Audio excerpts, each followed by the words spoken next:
Assalamualaikum warahmatullahi wabarakatuh. Perkenalkan, nama saya Andika Andrew, NIM saya 1872000049 dari Prodi Pendidikan Ekonomi semester 4 Fakultas Ilmu Pendidikan dengan MK Manajemen Keuangan, dosen pengampu Bapak Karyadi SPD MM. Di sini saya akan menjelaskan tentang manajemen keuangan. Berikut penjelasannya. Yang pertama di sini ada konsep manajemen keuangan.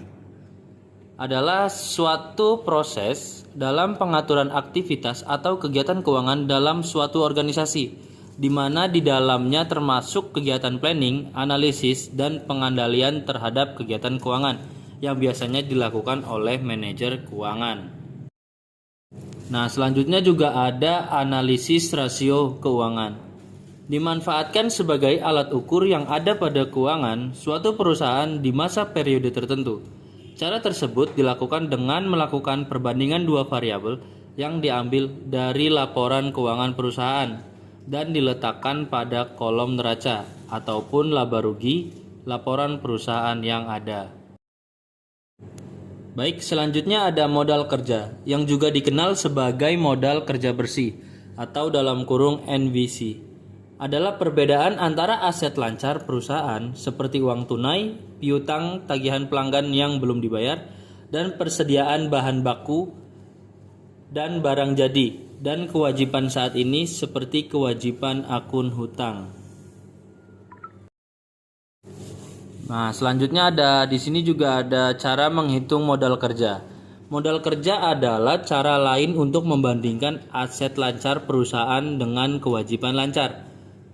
Berbeda dengan formula modal kerja tradisional atau dalam kurung aktiva lancar sama kewajiban lancar, rasio modal kerja menempatkan aktiva lancar dalam pembilang dan kewajiban lancar dalam penyebut. Berikut rumus untuk rasio modal kerja.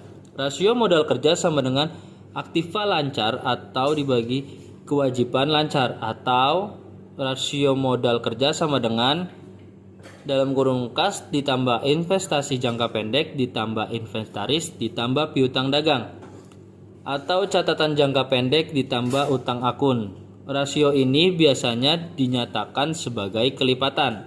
Rasio modal kerja 1,0 berarti bahwa aset lancar perusahaan sama dengan kewajiban lancar. Nah, selanjutnya juga ada sumber penawaran modal. Menurut asalnya sumber penawaran modal ditinjau dari asalnya.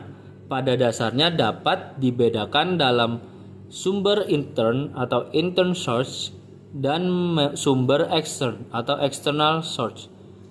Modal yang berasal dari sumber intern adalah modal atau dana yang dibentuk atau dihasilkan sendiri dalam perusahaan.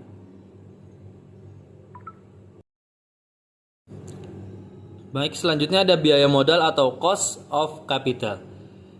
Adalah biaya real yang harus dikeluarkan oleh perusahaan untuk memperoleh dana, baik yang berasal dari utang, saham, preferen, saham biasa, dan laba, ditahan untuk mendanai suatu investasi atau operasi perusahaan. Selanjutnya ada jenis-jenis modal. Di sini jenis-jenis modal dibagi dalam beberapa jenis. Yang pertama ada jenis modal berdasarkan pemilik atau fungsinya. Yang pertama itu ada modal perorangan dan yang kedua ada modal sosial.